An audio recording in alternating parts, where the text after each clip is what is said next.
y de alguna manera estacionales en el resto del año también, aun cuando su pico máximo es en épocas de frío, ¿no? Épocas de característica invernal. Es algo que vemos muy cotidiano en la consulta. Habrá que entender que hay cuadros respiratorios que no corresponden a infecciones, hay procesos inflamatorios también en los chicos, muchos de causa alérgica, y que pueden acompañar en algunos momentos en la lactancia o en el preescolar al niño con más frecuencia, y son motivos de consulta, y uno tiene que tener siempre la idea muy clara de que si no hay un cuadro infeccioso, si no hay características de fiebre, si no hay decaimiento, no hay ataque al estado general, si no cumplen esas características, pues muy probablemente no corresponde a una infección, y por lo tanto tampoco debemos de dar un antibiótico, que sería la parte más limitante de ello. Por otro lado, tendremos que diferenciar muy bien los cuadros inflamatorios de tipo viral y de los bacterianos también, para poder delimitar cuándo el antibiótico es adecuado y cuándo en realidad corresponde a un cuadro que se va a autolimitar, como sucede en la mayor parte de las virosis. Son causa muy importante de morbilidad en pediatría, similar a lo que corresponde a enfermedades gastrointestinales. Todo niño menor de 5 años tiene un promedio de 3 a 5 cuadros de infección de vía respiratoria al año, y habitualmente los cumplen. Son más frecuentes en los niños que van a guardería, obviamente los que están en condiciones socioeconómicas aquí precarias, la gente de escasos recursos socioeconómicos, la gente de zonas rurales. Si utilizamos leña para guisar, el hecho de tener el fogón dentro de la casa es uno de los riesgos más importantes. El frío por sí mismo causa infección de vías respiratorias. ¿Quién gusta comentar? El hecho de que haga frío, el hecho de que un niño no se tape, ¿le causa infección de vías respiratorias?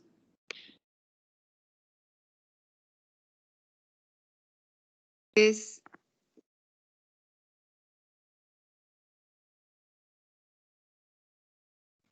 de las vías respiratorias, pero eso hace que se vuelva más, pues, como receptivo a los microorganismos. ¿Alguien más? Sí, doctor, concuerdo con mi compañera. Como que se deprime el sistema inmunológico, y ya si es que está en contacto con alguna bacteria o algún virus en su hogar o en el exterior, es más fácil que entre. O sea que si tengo frío y entro en contacto en el hogar, hay gente enferma y no me tapo, me puedo enfermar más que si me tapo. O sea, si me pongo el suétercito y ando sin frío, ¿eso ayuda a que cuando entro en contacto en el hogar con alguien no me enferme? No sé, no estoy segura. Suena más como que el frío es un factor predisponente sobre las infecciones, y más que nada se recomienda el frío, ahora el frío, más que nada se recomienda que al niño se le mantenga cubierto para que sus vías respiratorias no se vean deprimidas. Y pues lógicamente cuando cuando el paciente se encuentra como inmunodeprimido, o en este caso que el frío deprime esas vías respiratorias, pues en consecuencia hay mayor facilidad de que entre en algún tipo de bacteria, virus o algo por el estilo. Pero pues más que nada las bacterias, los virus y las bacterias son como las que se ven más beneficiadas de este tipo de acción, como de que hace frío, el niño se inmunodeprime e ingresan, porque creo que no es tan común en parásitos, es más común en virus. Pues a mí me parece que o sea, por ejemplo, no es tanto que te tapes de que andes con tu suéter, sino más que nada, tal vez como el frío que entra por las vías respiratorias hace que sean un poco más sensibles a estos microorganismos, además del hecho de que en el invierno hace menos como luz, menos sol, y algunos patógenos, pues, como que su ambiente de oscuridad hace que se desarrollen mejor, y eso sumado a que en las casas, tan solo los cuartos de los niños muchas veces no los abren porque entra el frío, entonces ni siquiera durante el día para que pues se ore en general toda la casa. Y si es una casa donde habitan muchas personas y alguna de ellas está enferma, pues como que el hecho de que todavía esté todo encerrado, pues siento que son muchos factores, no nada más como que la predisposición de que haga frío, no sé. Ok, gracias, Sofía. Adelante, Catalina. Buenas tardes. Si no mal recuerdo, es por el daño o la microlesión que hay en las mucosas, ya que la variedad de temperatura de frío o calor las va pues microlesionando y eso da puerta de entrada a diversos patógenos que puede ocasionar en este caso pues gripe, neumonías incluso. Ok, sí hay una serie, lo que decía Sofía centraba un poquito el comentario con la congruencia y habrá que entenderlo así.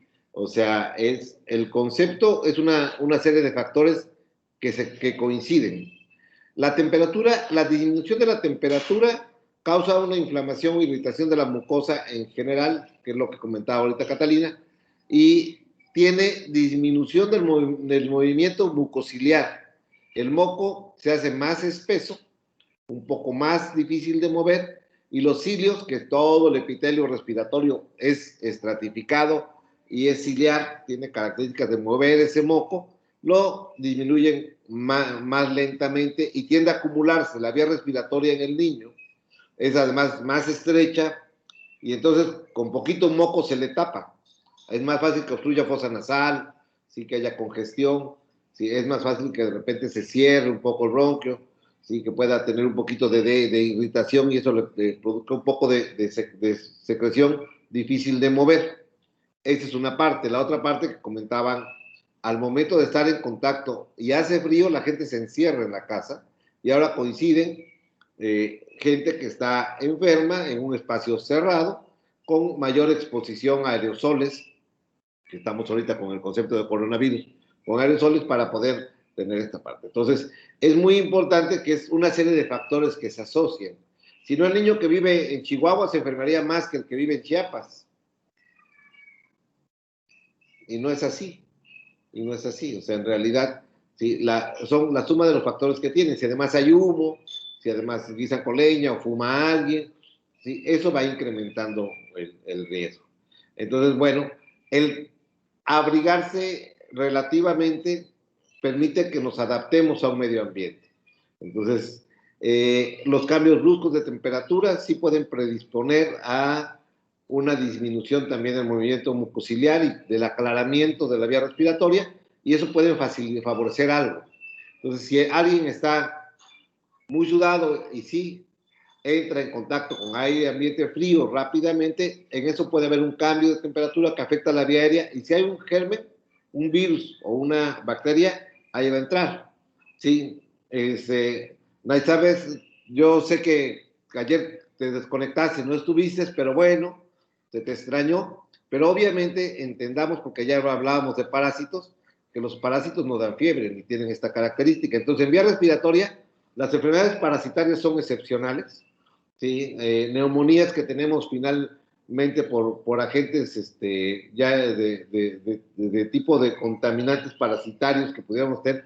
Hay una parte en otitis media, en sinusitis y en meningocefalitis que tiene que ver con un tipo de amibas, acantamueva y Naegleria fowleri, que tiene que ver con nadar en estanques, así como de esos que tienen hasta lamita verde en áreas tropicales. Un poquito cuando se van aquí a Carrizal, a las aguas termales, puede haber un poquito de ese tipo de amibas en el agua, pero son cuadros parasitarios realmente raros cuando finalmente hablamos del riesgo de que puedan contaminarse porque practican la espeleología, ¿no? Los que van a cuevas pueden tener ese tipo de problema en ese sentido, y bueno, uno entendería que eso tiene, ¿no? Hay algunos hongos como el Neumocystis carini, que en casos de SIDA, pero ahí es un hongo el que tiene, ya no es un parásito, pueden también afectar, y en las cuevas los que andan con el guano, que es el excremento de murciélago, pues pueden verse también afectados por hongos. Son situaciones que podemos ver raras, pero propiamente hablando de frío, las bacterias. Y si tomamos vitamina C, disminuimos las infecciones de vías respiratorias superiores.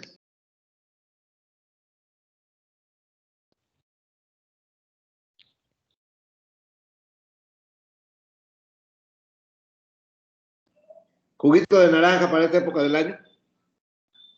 Yo leí alguna vez que no, pero no sé en sí por qué. Ajá, puede ser que hasta cierto punto ayude y tal vez es más como que la onda psicológica de las mamás, pero no. Pues se supone ayudaba por la vitamina que tenía, pero no podría ser también irritante por ser cítrico. El ¿O doctor podría causar irritación? No, doctor, que no tenía nada que ver con Sí, proteger. En realidad, la vitamina C es un cofactor de algunos procesos metabólicos. Funciona bien, más bien para el proceso del metabolismo, pero no tiene ningún efecto benéfico en vía respiratoria. La vitamina A sí.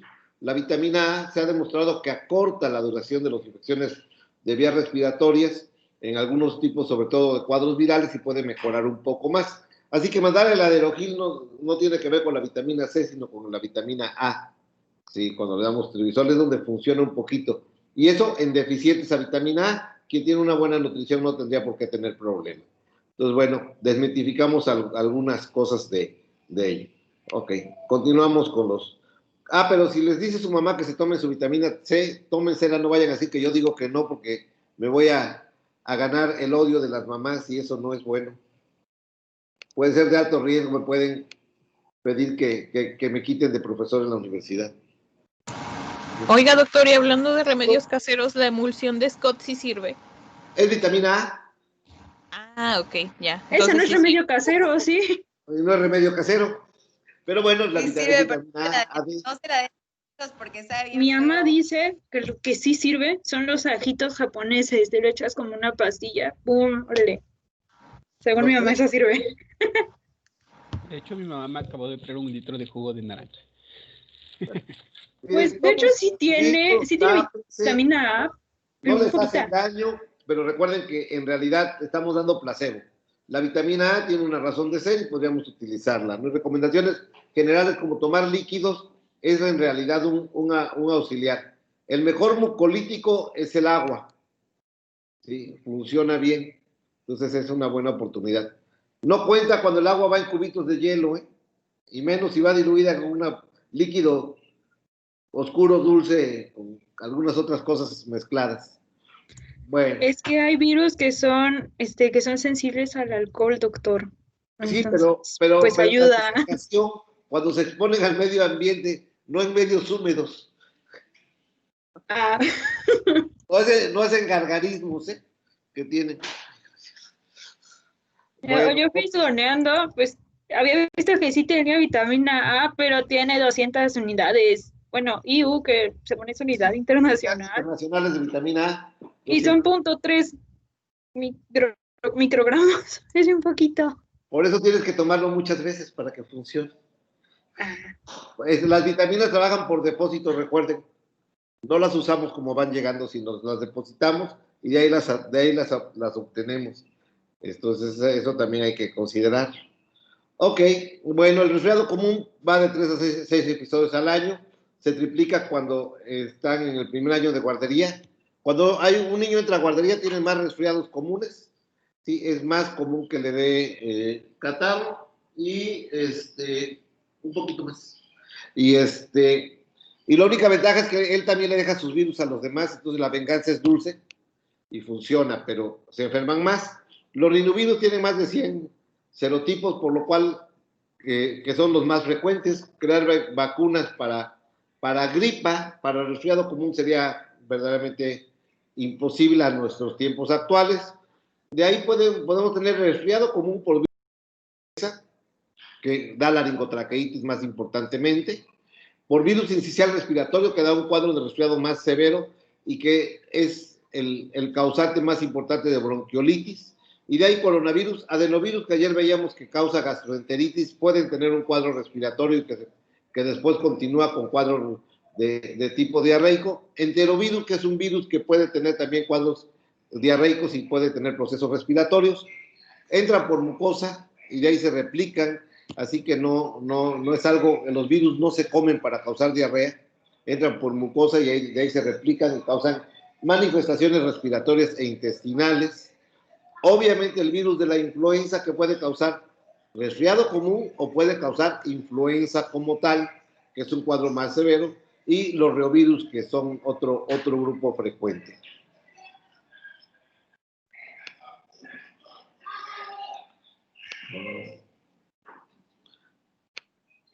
Ok, en las manifestaciones clínicas, en los niños preescolares, de jardín de niños, escolares y adultos, lo más común es obstrucción nasal, esa comezoncita en la garganta común que tiene que ver con la replicación del virus en la mucosa, la presencia de estornudos, secreción nasal acuosa que se hace espesa a los 2-3 días, y cuando se hace espesa no se elimina rápidamente, se oxida, y ese proceso oxidativo hace que pase de blanca o clara a coloración verdosa, y hace que a la mamá le preocupe que ya es verde el moco y por eso lo lleva a consulta, ¿no?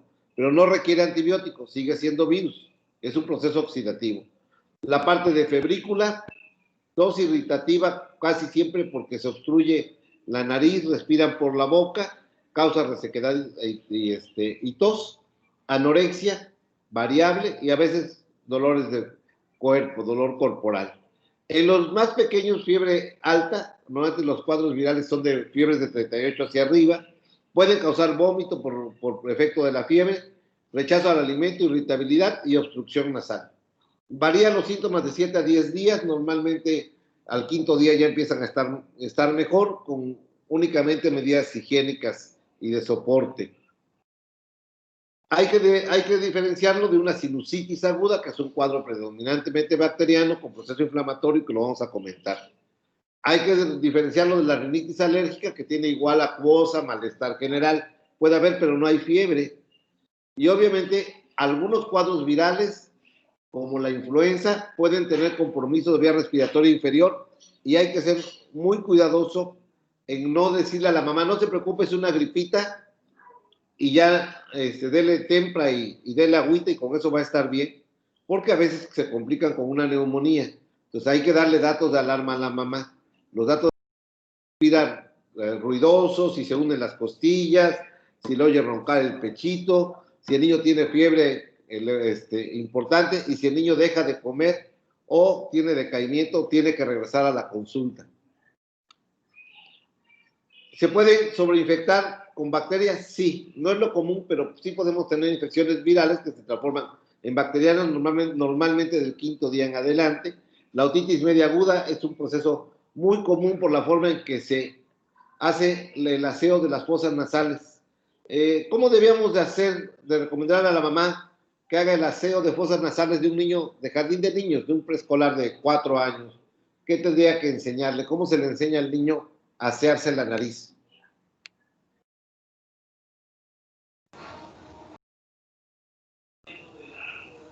Pues, no sé, a lo mejor con una toallita húmeda o algo así, porque a veces los niños no captan cómo sonarse.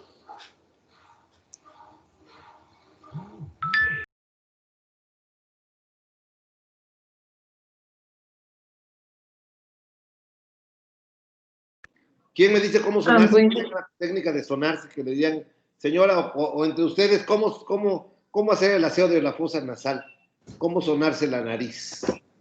Yo me acuerdo que es sacar todo, ¿no? O sea, no, sino todo continuo, que el papel y otra vez volverlo por ejemplo, a doblar y así, o sea, no es como que hacerlo intermitente, sino como que de una sola vez, ¿no? Bueno, eso yo me acordaba. Sí, igual yo me acuerdo que así me decía mi mamá, era como de que al inicio ella me ponía el papel en la nariz y me decía, tú sácalo todo, o sea, no te detengas, y pues ahí lo sacaba todo, y lo podría hacer 2 o 3 veces más, pero pues tampoco era como decía Emanuel, no era intermitente, primero pues, o no sé si así es, pero primero lo haces tú con el papel, y ya luego tú le vas diciendo, mira, así agarras el papel, te lo pones sobre la nariz, y así sacas todo. Ya cuando lo terminas, lo doblas a la mitad y otra vez. Pero justamente, o bueno, a mí me decía mi mamá que no lo hiciera tanto, porque si no me iba a corear la nariz.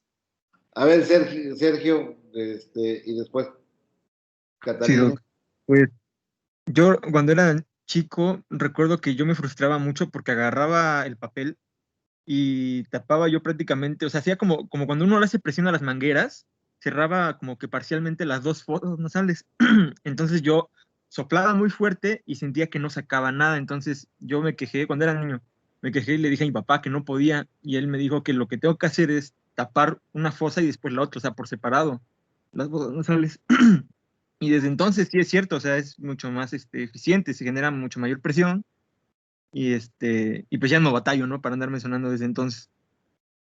Ok, esto no viene en los libros, que es singularmente. Catalina, ¿vas a complementar algo? Daniel ya está haciendo ejercicio. Sí, pues yo sé que luego cuando no pueden, con uno que se llama perilla, que es como un tipo de succionador que ocupan para los bebés, a veces ese también funcionaría un poco y lastiman menos las fosas nasales. Bueno, irritan menos. Ok, para los lactantes se puede usar una perilla, humedecemos primero con agua, puede ser agüita hervida, ¿sí? Puede ser esterimar o cualquier solución fisiológica relativa, salina, que ayuda a disminuir la viscosidad del moco. Y entonces una perilla, pero que no sean las que son largas. Hay unas que son chatitas, porque si se mete el tubo de las perillas esas rojas que conocemos, se puede pegar a la mucosa nasal y causa úlceras. Si se han colgado una perilla de repente de la mano que anda uno jugando, bueno, eso pasa en la mucosa nasal y entonces le va mal al niño, le va muy mal. Entonces hay que tener cuidado que no entre, que nada más en la entrada. Y hay una punta muy corta que ocluye la nariz, funciona para los lactantes. Hay unas que incluso tienen como un depósito, entra la perillita ligeramente y el papá succiona con la boca, pasa al frasquito y ahí se queda. Bueno, si no succiona muy fuerte, porque si succiona muy fuerte, pero bueno, es de su hijo, no pasa nada, ¿no? Pero bien, pero funcionan también. Lo que comentaba ahorita Sergio Alejandro es correcto. En realidad tenemos que entender que si ocluimos las dos fosas nasales y soplamos, cosa que hacen muchos niños y muchas mamás les enseñan así, lo que hacemos es algo que se llama maniobra de Valsalva. Si soplamos rápidamente y cerramos boca y nariz, lo que hacemos es que escuchamos cómo la parte del oído,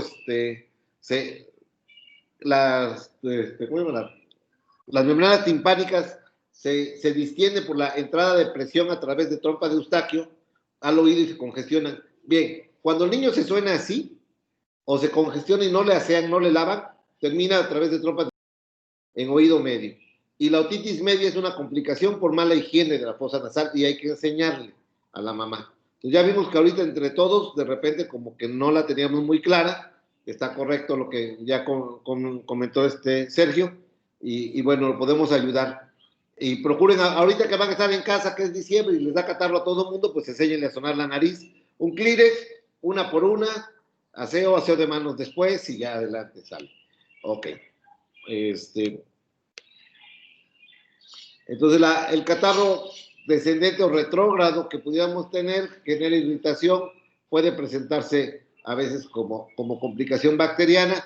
Casi siempre hay una parte en la rinofaringe que puede haber crecimiento bacteriano por Moraxella catarralis, que ahí vive, está normal como huésped, pero puede complicar con infección. El tratamiento sintomático, paracetamol, de 10 a 15 miligramos por kilo de peso por dosis.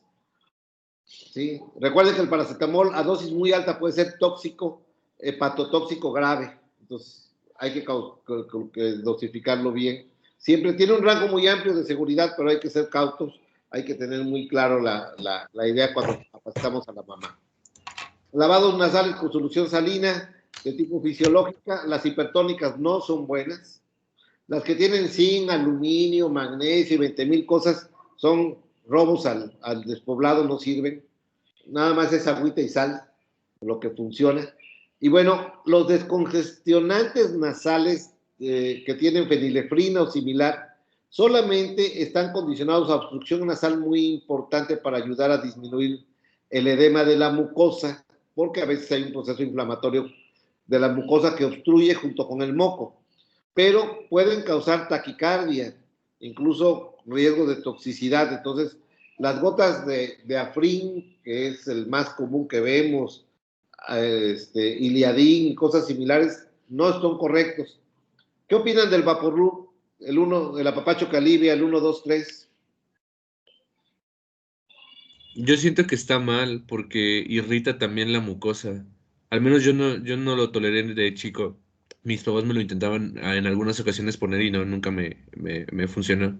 Supongo que también dependía de cuánto vapor usaras, porque por ejemplo, sí me decía mi mamá, por ejemplo, ella así de plano casi, cuando era más chica casi le metían el vapor por las narinas así medio salvajito, pero que por ejemplo, cuando, más que nada en niños ya un poco más grandes, de 8, 9, porque sí, en niños más chicos sí puede ser bastante irritante, pero en niños más pequeños y en cantidad moderada puede ser algo útil para ayudar al descongestionamiento, pero... A mí uno de los remedios, bueno, no sé qué tan bueno sea, o al menos me acuerdo, calentaban una ollita de agua y le ponían sal y me ponían a aspirar el vapor y pues igual como que ayudaba a aflojar un poquito las secreciones. Les hago el comentario de ambas cosas porque ambas son peligrosas. El Vaporub tiene una acción irritante, como bien dicen. Ese lo usamos todo el mundo en la adolescencia, te lo ponías abajo de los párpados y llegabas con la novia y le decías, no eres tú, soy yo, chillabas como loco, no te acerques, caray, no te preocupes, me alejo de tu vida y ya, sé feliz, y funcionaba, ¿no? Cambiaba uno de novia con facilidad, pero causa irritación, por eso lagrimea uno. Entonces, normalmente en esa irritación se hace aguado el moco y se destapa la nariz, pero disminuye el movimiento ciliar y eso hace que el moco se mueva menos y puede ser riesgoso, y además tiene un efecto después de rebote. El cuerpo se irrita, ahora protege moco más espeso que es más difícil de mover, la mamá le pone más Vaporub hasta que llega el momento que en realidad puede generar un riesgo de neumonía muy elevado. Y lo que decía Ana Isabel, sí pasa mucho, las mamás lo ponían por los hoyos de la nariz, los orificios nasales, y lo que hacen es que el niño respira pequeñas gotas de grasa y pueden facilitar neumonías lipoídicas, así que puesto en la nariz es peor.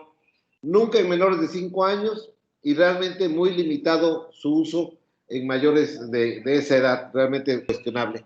Y lo que ahorita comentaba Emanuel de poder ponerle agua a hervir, nada más tengamos una idea, para que el agua entre en ebullición tiene que alcanzar 100 grados. El vapor, que ya medio se enfría tantito, una vez que se empieza a despegar, está a 60, 70 grados. El niño respira a 60, 70 grados y después se voltea para respirar a 12 en época de frío. El riesgo de una disminución de movimiento ciliar brusco, de una situación de edema de la mucosa secundaria, ese cambio muy brusco de temperatura, puede facilitar neumonías.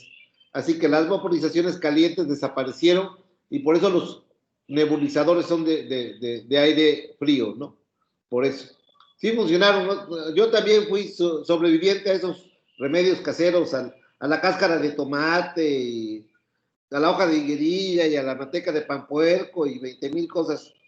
En mi tiempo, la infancia era una lucha dura para sobrevivir. Pero bueno, no lo usen, proscríbanlo. La faringitis es una inflamación de la faringe y el tejido linfoideo subyacente. Tiene que ver exactamente con las amígdalas palatinas, los ganglios linfáticos, las amígdalas. Entonces tenemos todo lo que es el anillo de Waldeyer, que es muy bueno para proteger, pero si se inflama, causa obstrucción, congestión, voz gangosa. Las faringitis, que son un cuadro también muy común en niños de 3 años, preescolares y escolares, los niños que van a jardín de niños y primaria, son virales hasta el 80% por los mismos virus que ya vimos, incluyendo nada más a los virus del herpes, virus del citomegalovirus y el virus de Epstein-Barr, que pueden causar, estos últimos pueden causar úlceras en la garganta, ulceraciones similares al herpes que da en labial, pero en orofaringe, y bueno, con gran ataque al estado general y ganglios, pero son virales, no son bacterianos. Y las bacterianas pueden corresponder a todos estos gérmenes habitualmente, pero el germen que normalmente es patológico, el patógeno de más riesgo es el estreptococo beta hemolítico del grupo A, porque los cuadros recurrentes pueden tener cepas que puedan favorecer la presencia de fiebre reumática en cuadros recurrentes en los niños. Hoy ya son más raras por el uso de antibióticos. La faringitis viral es de comienzo gradual, dura 3 a 6 días, hay dolor, faringodinia, tos irritativa, fiebre, afecta la nariz también, puede haber diarreas, hiperemia faríngea variable, enrojecimiento y tratamiento de la viral es sintomática.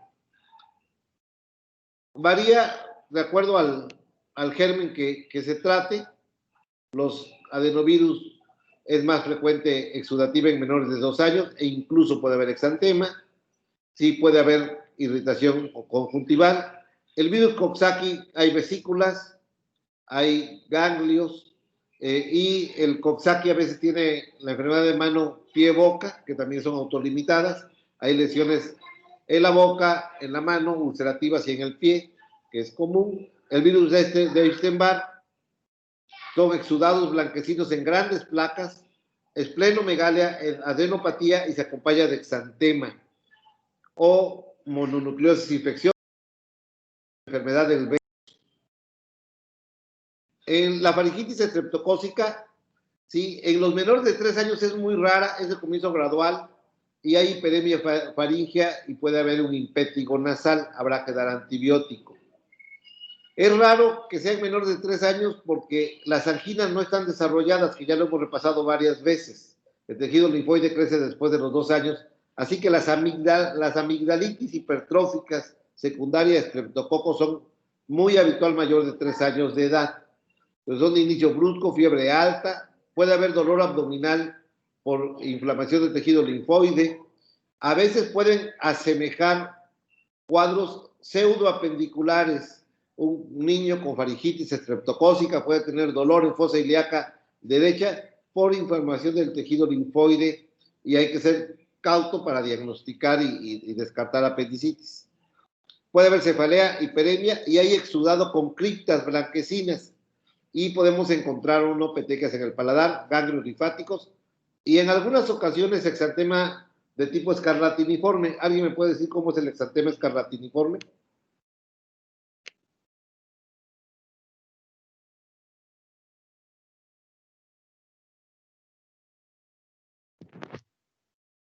El equipo de vacunas que vimos escarlatina, ¿vieron escarlatina cuando vieron vacunas? No es como el tipo plurito, así con petequias, de hecho el color es más rojizo aún. Bueno, yo me acuerdo, pero no sé, el agente etiológico, ahí sí, no me acuerdo. La escarlatina es el estreptococo beta hemolítico también, hay cepas escarlatiniformes y hay cepas que dan fiebre reumática, es una variable del mismo estreptococo. Son lesiones exactamente eritematosas, ¿sí? Puntiformes, palpables, que respetan el triángulo alrededor de los labios, triángulo de Filató, entre la nariz y el mentón se ve blanco, y hay líneas de pastia en los pliegues del codo, y se siente rasposa la piel. Entonces, eso requiere antibiótico, requiere penicilina. Este cuadro de faringitis estreptocócica que vemos en el niño de 3 años es el que requiere antibiótico obligado. ¿Sí? Así como vimos ayer Shigella, este es para vía respiratoria el indicador. Datos compatibles a esto hacen sospechar estreptococo y sin examen de laboratorio, sin estudios de confirmación, iniciamos tratamiento empírico, habitualmente con penicilina procaínica, en el niño menor de 6 años de 400,000 unidades, el de mayor de 6 años de 800,000 unidades. Cada 24 horas por 5 días, que es el tratamiento corto.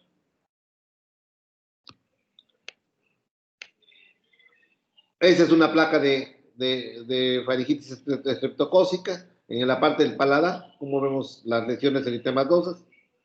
Y bueno, se puede complicar con absceso periamigdalino, absceso retrofaringeo o adenitis cervical, que son con secreción, incluso hay enebridad. Y podemos tener escarlatina, fiebre reumática y secundario. 3 semanas después de un cuadro de fiebre reumática o de escarlatina, glomerulonefritis postestreptocócica, con niños que evolucionan ya sin datos de la infección, con cefalea importante, con presencia de vómitos y con disminución del volumen de orina, oliguria y orina color parduzco, porque hay hematuria que puede ser microscópica y uno tiene que sospechar glomerulonefritis porque el niño está cursando con hipertensión arterial, que es lo que causa la cefalea. 3 semanas después de un cuadro de estreptococo beta hemolítico con cepas habitualmente más la escarlatiniforme que puedan causar esto, y la fiebre reumática, que es después de los 6 años de edad con cuadros recurrentes. Hay algunas pruebas de antígenos de estreptococo muy rápidas en el laboratorio y nos pueden ayudar. El cultivo, el exudado es el patrón de oro, pero es tarde y normalmente el diagnóstico es retrospectivo porque ya que pasó la infección, después de tratamiento con antibióticos es cuando los resultados del laboratorio están listos. De primera elección, penicilina. Ponemos penicilina oral, en lo personal no me gusta, no lo usamos. La penicilina benzatina, perdón, que es de liberación lenta, también de una sola dosis. ¿Sí? Amoxicilina, una alternativa a 50 miligramos por kilo día. Y alérgicos a la penicilina, eritromicina o claritromicina, también a 50 miligramos por kilo de peso por día. La adenoiditis es una infección de las adenoides aguda, que generalmente puede ser bacteriana, y tienen hipertrofia adenoidea, causan obstrucción nasal, respiran con la boca, roncan, y hay una fascia adenoidea que es así como de perfil griego, nariz afiladita y ojos hundidos, y andan con la boca abierta todo el tiempo, que genera tos irritativa. Esa es la fascia adenoidea. Y cuando vemos eso con la alteración dental, fíjense cómo se ve la alteración que tienen los dientes, esta boca abierta, secundario a este problema de adenoides crónico, que puede ser una sinusitis de ahí, y pues eso nos habla de problema obstructivo de vía alta. Puede generar hipoventilación, apnea obstructiva del sueño, que requiere tratamiento obligado quirúrgico porque hace que pierdan capacidad para el aprendizaje. Catarro retronasal descendente, que el niño siente que le escurre algo por atrás, y pueden complicarse con inflamación de oído por obstrucción, otitis serosa. Como se estancan las secreciones, pues la boca les huele mal, falta el apetito y puede crecer vómito, lo cual lleva retraso al crecimiento y tienen tos productiva. La otitis media aguda es una inflamación de la mucosa del oído medio con presencia de exudado. Ahí vemos la foto con la imagen, todo como a través de trompa de Eustaquio se llena, hay una inflamación, hay secreción que puede afectar hasta las células mastoideas adyacentes y se puede complicar con una mastoiditis, que es una infección grave, que hay riesgo para infección del sistema nervioso central.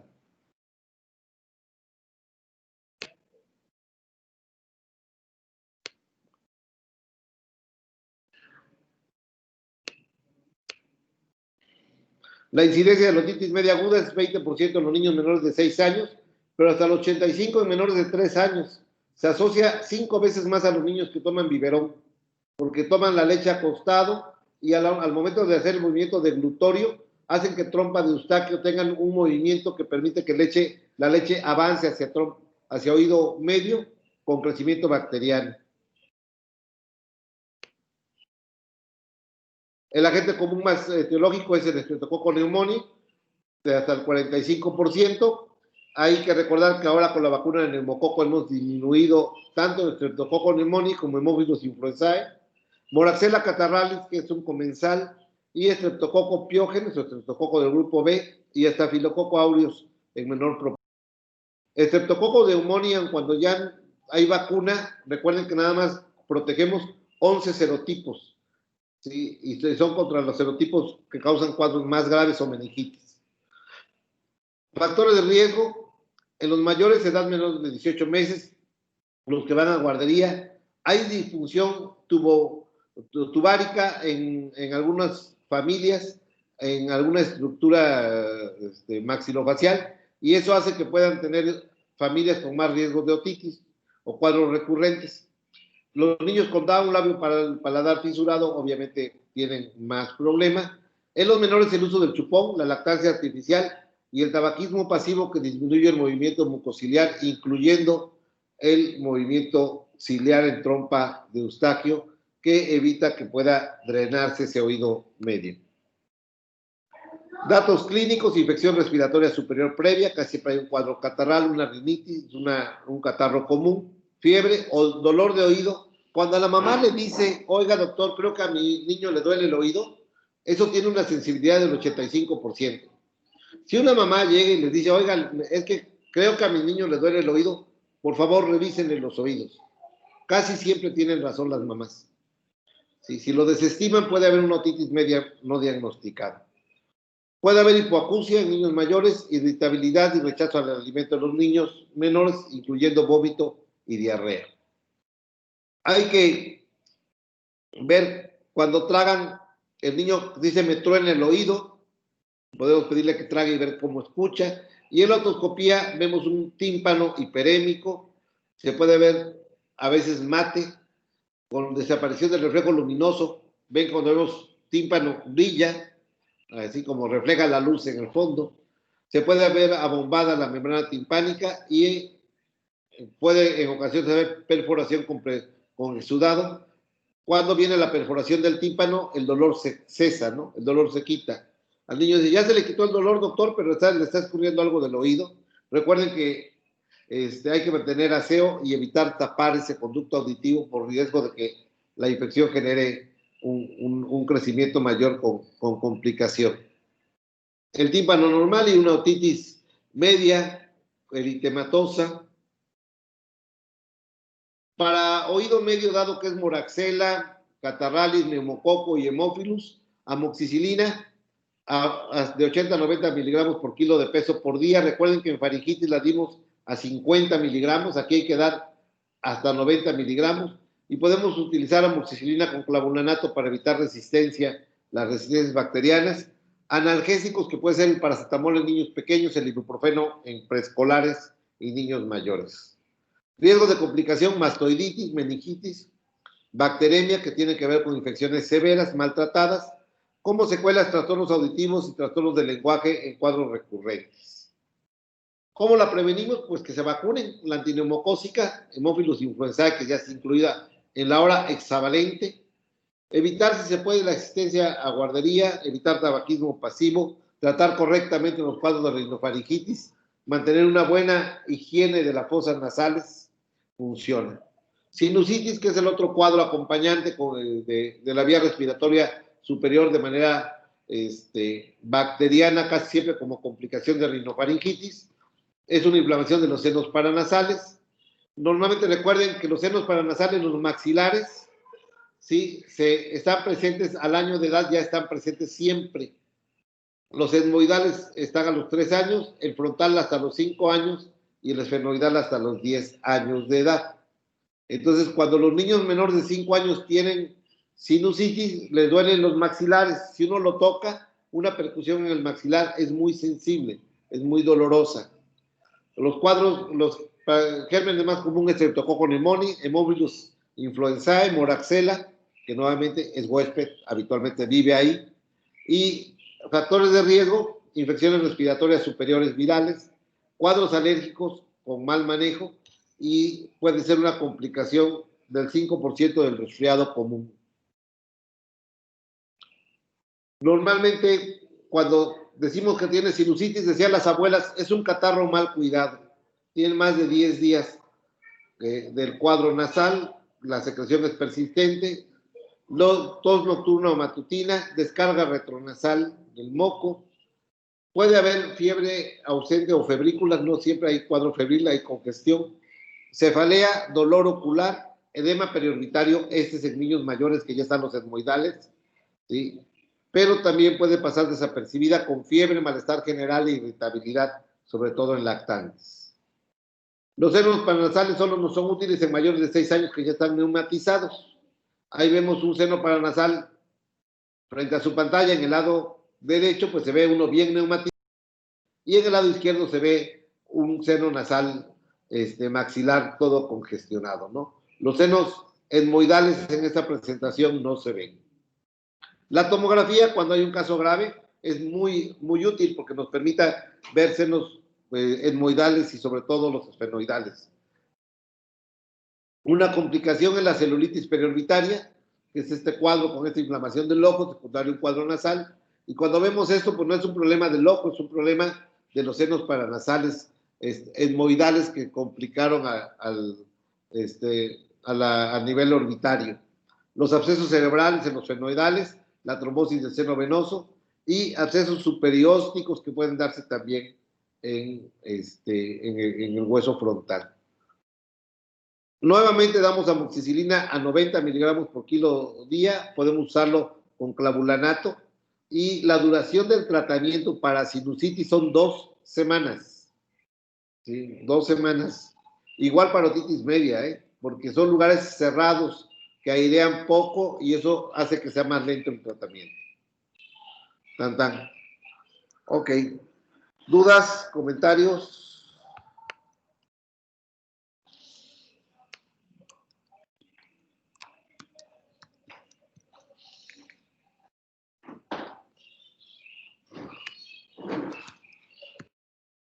No, yo sí tengo, más que una duda, es como un comentario, Doc. Lo que pasa es que a mí hace un año más o menos tuve una infección de vía respiratoria alta, o sea, me dio como, bueno, tuve hasta creo que faringitis hasta ahí, pero fue muy rápido, o sea, me duró como 3 días, pero después de eso empecé con una secreción nasal, pero muy, muy rara, porque era un moco, y ahora sí, con perdón pues si hay alguien comiendo y así, pero era un moco amarillo, de un color amarillo muy fuerte, y además era muy líquido, pero al momento de como con entrar en contacto con el aire, perdón, como que se ponía muy seco, o sea, era muy líquido al momento de estar dentro, salía y se secaba muy rápido.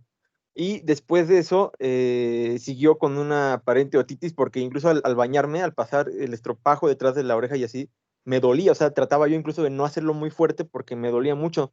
Y eso me duró, el dolor de oído me duró hasta como le estoy comentando que eso fue como por enero, y el dolor de oído me duró hasta como por marzo, y realmente pues fue dejadez mía hasta cierto punto de no haber acudido al doctor, ni siquiera haber consultado, ¿no? Uno que es estudiante, pues mínimo consultar, no, o sea, lo dejé pasar porque me molestaba, pero solo era al momento de tener el contacto ahí, ¿no? De estar tocando cerca del oído. A estas alturas pues ya no me duele, la verdad, pero siento que incluso sí quedé un poquito sordo del oído en donde no me tuve, no sé, yo creo que sí era una otitis. Entonces ahí como, ¿qué podría proceder, Doc? ¿Tendría que ir a que me chequen? Fíjate, te pusiste como el caso clínico para poderlo poner en el examen, ¿no?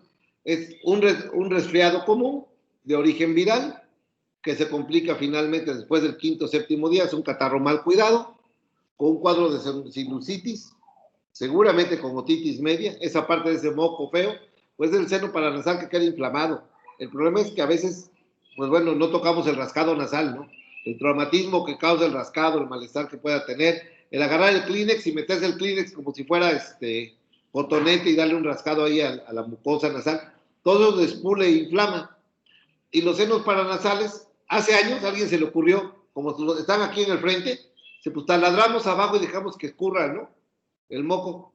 Pues no, los senos paranasales tienen un movimiento ciliar que va hacia arriba y hace que lo bote exactamente por el ostium. Entonces, normalmente tiene que haber drenaje postural, cosa que no hacemos. Sí lo hacemos porque se siente bonito, ¿no? Cambias de posición y dices, esto hasta me descansó. Se destapó la fosa nasal una vez que cambié de posición. Entonces, normalmente, seguramente se congestionó y se congestionó tropa de Eustaquio. Y lo que tuviste ahí, pues es un proceso de una mastoiditis.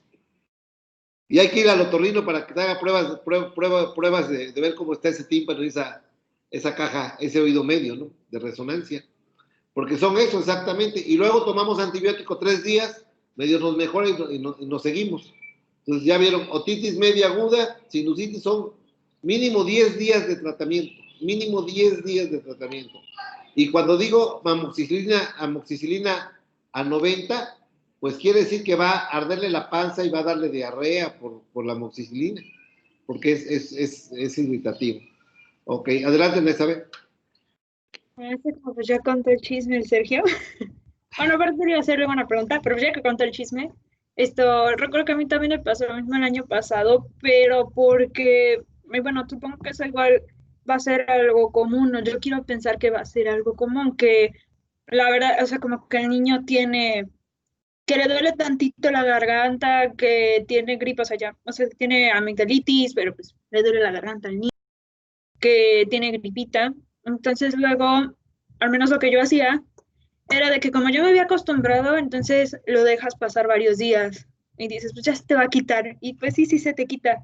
Y supongo que eso también tendría, o también luego eso hacen las mamás con el niño, de no, pues ya se te va a quitar, o tu mielecita con limón y ya se te va a quitar. Como que le dan menor importancia. Entonces, al menos lo que a mí me pasó es que será, no me acuerdo, que eran muchos meses que lo hacía, pero llegó un punto en el que ya no podía oír de un oído y empecé a asustarme porque pues no oía nada.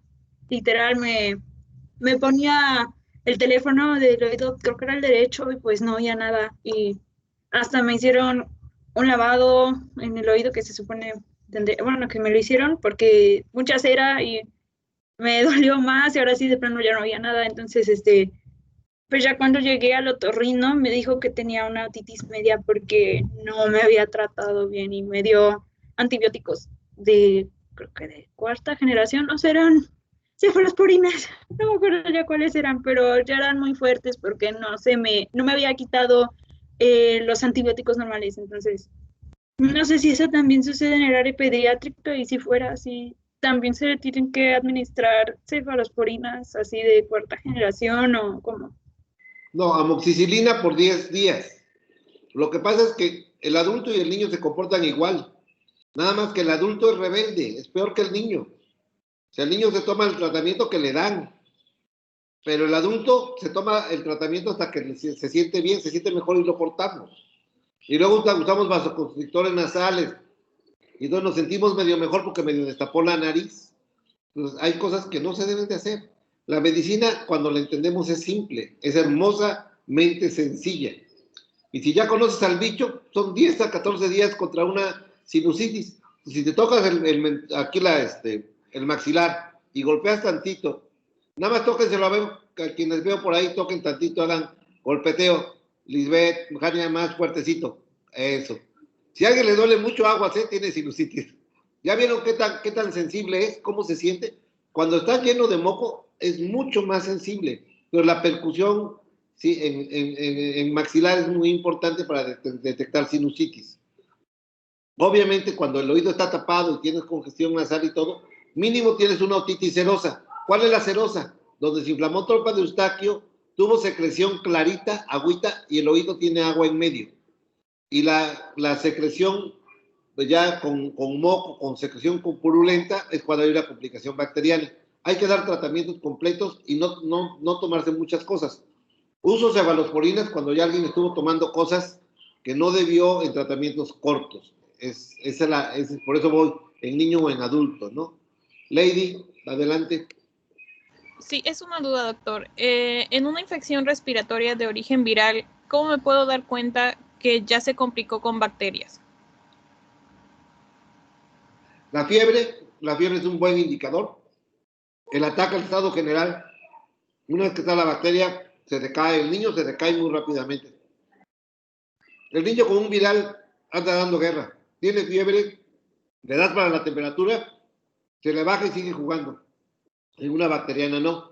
El olor de la boca y de la nariz huele feo. El olfato es un sentido que de repente no desarrollamos, pero cuando una mujer tiene fiebre sepsis puerperal, pues hay que oler los cótex y ahí se nota. Uno tiene que aprender como médico a que el olfato es bueno. Entonces, el mal olor, la litosis es un dato de bacteriana con mucha frecuencia. Ok. ¿Alguna duda más? ¿Alguna otra experiencia personal que comentar, que compartir? Ahora sí es duda. Bueno, tú primero, no sé quién eres, pero tú primero. Primero con la duda. Sí, sí, adelante, adelante.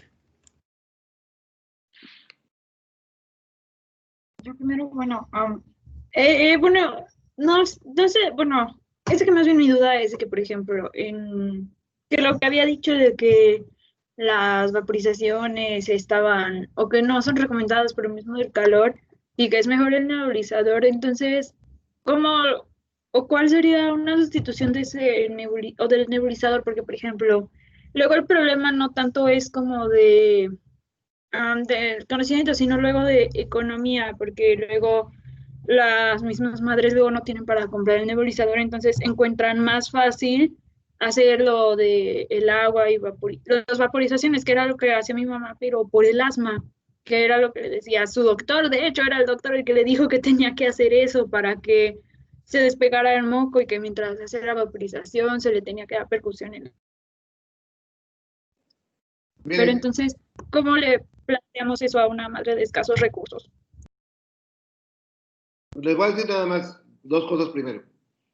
El nebulizador se llama micronebulizador. La partícula es menor a 5 micras. Sí, es chiquita. Es como cuando estamos en la Alameda y hace neblina. Es finita. En la nariz no sirve de nada. El nebulizador no sirve para nariz. Es tan chiquita que pasa en el aire y pasa entre el moco y termina yéndose rápidamente al bronquio.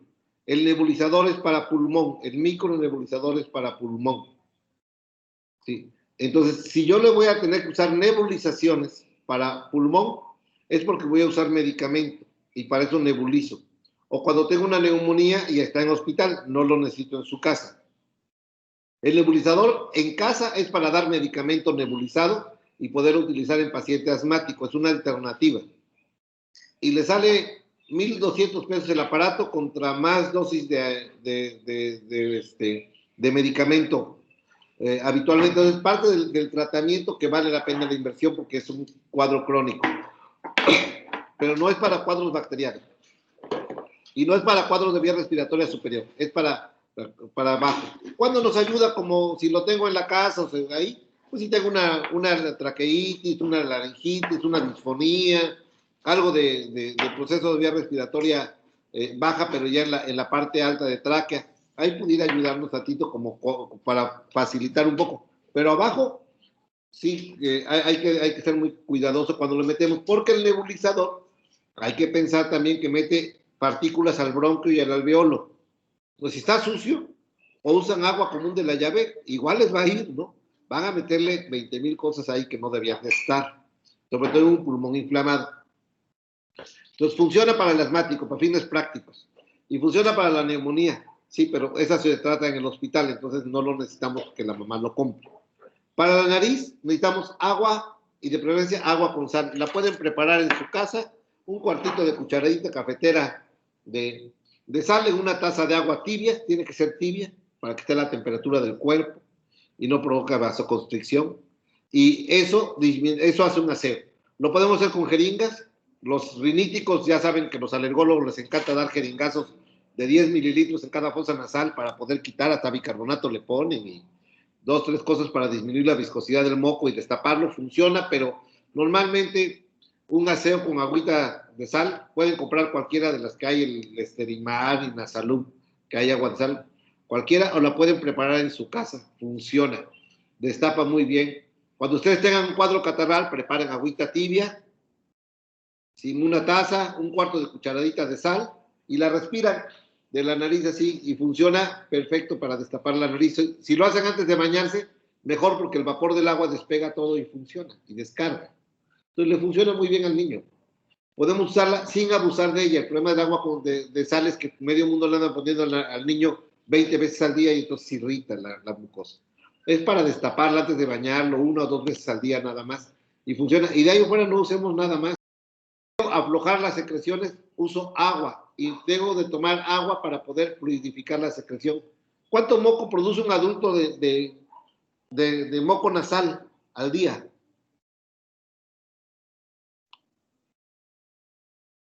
¿200 mililitros? Sí. 1 litro, de 800 a 900 mililitros. 1 litro de moco nasal producimos. Y de saliva, 1,5 litros, 2 litros. La estamos reciclando. Si tomo más agua, lo hago más aguado. El mejor fluidificante de vías respiratorias de moco es agua.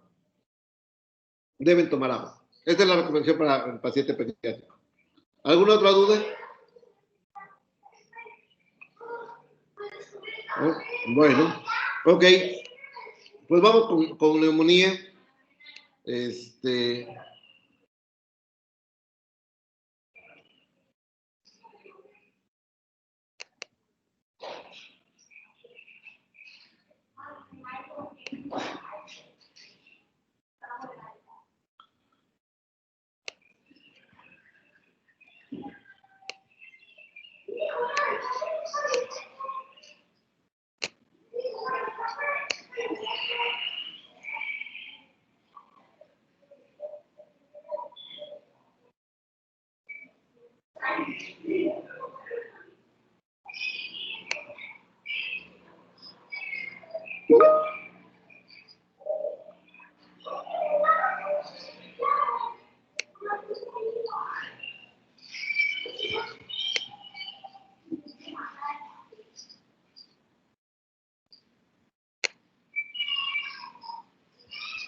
Ok, se está viendo el video ahí, perdón. Según etiología y grupo etario. No, no se ve. No, solo se escuchan. Imprescindible tratar a la neumonía por grupo etario y según la etiología, dependiendo de la capacidad de la unidad clínica, el hospital, para poder determinar el agente etiológico que provoque esta neumonía. Y finalmente el tratamiento, que vamos a verlo también. Existen tratamientos empíricos basados en la... A ver, dejen intentar a ver si funciona.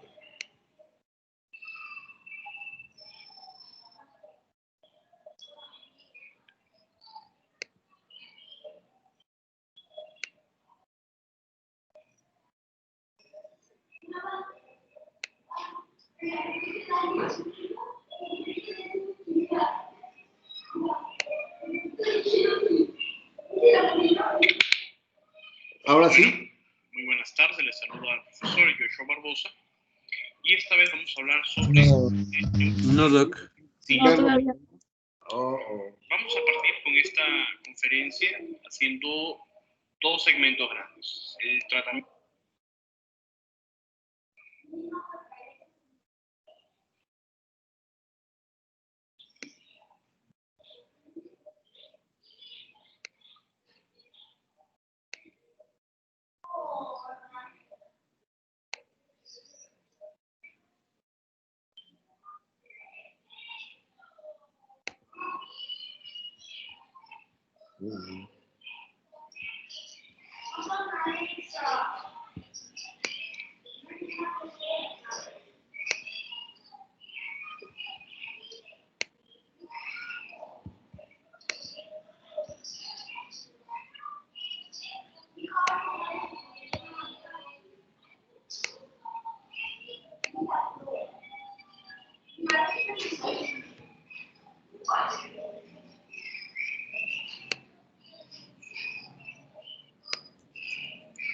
O si no, Doc, si puede pasar el link y ya alguien más que lo intente transmitir.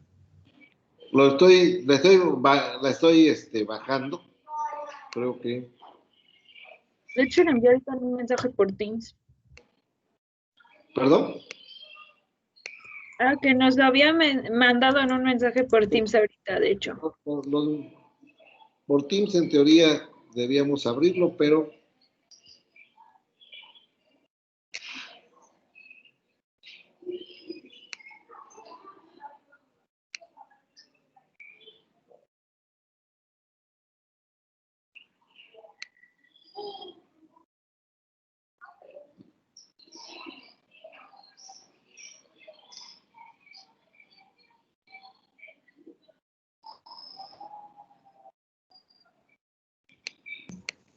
Doctor, no sé si se ve mi pantalla. Sí, ya se ve. Ok, sí. Adelante, si lo puedes dar link. No sé si se te olvidó poner lo de compartir el sonido.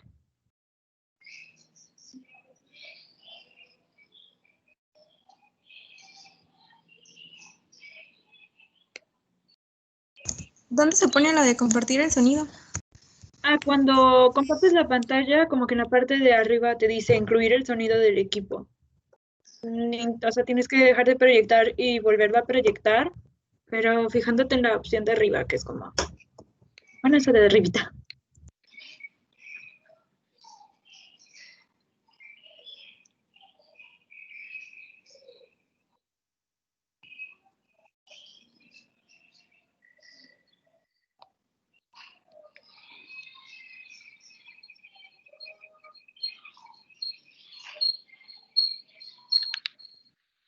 Bueno, muy buenas tardes, les saludo al profesor Joshua Barbosa. Ok, ya está.